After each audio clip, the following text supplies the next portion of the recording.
तास। रत्नागिरी जिल्ह्याच्या दापोली तालुक्यातील पाच पंढरी येथे प्रभू श्री रामाचा जन्मोत्सव सोहळा भक्तिमय आणि उत्साही वातावरणात पार पडला।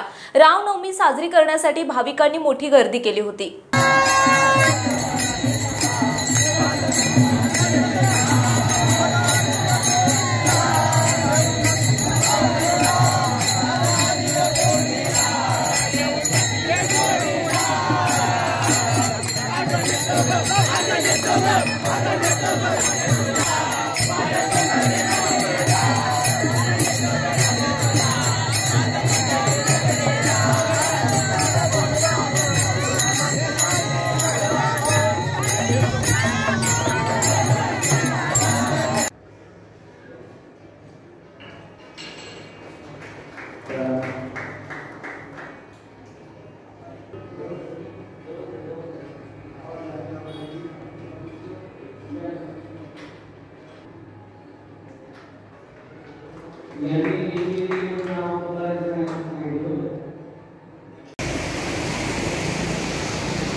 करण्याकरता वंदन पौशे, राजेंद्र खडे, त्यानंतर निहारिका खडे, क्षमता रघुवीर, आर्या रघुवीर,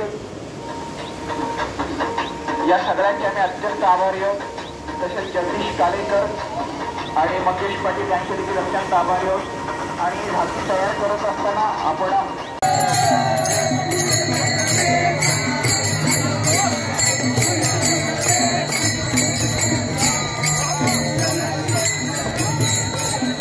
पाच पंढरी गावातील भाविक दरवर्षी रामनवमी आगळ्यावेगळ्या पद्धतीने साजरी करतात।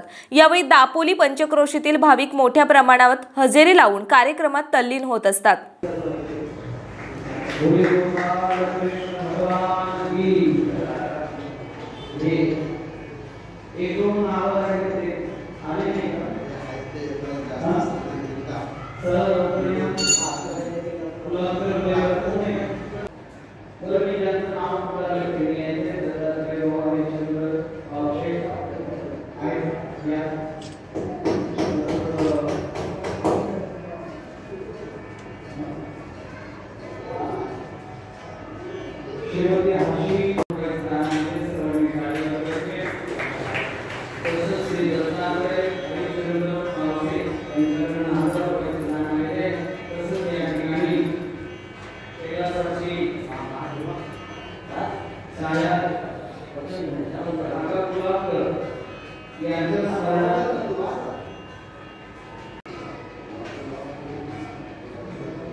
महाराष्ट्रातील तसेच कोकणातील महत्त्वाच्या बातम्या पाहण्यासाठी कोकण 24 तास न्यूज चॅनलला YouTube वर सबस्क्राइब करा आणि बेल आयकॉन प्रेस करा।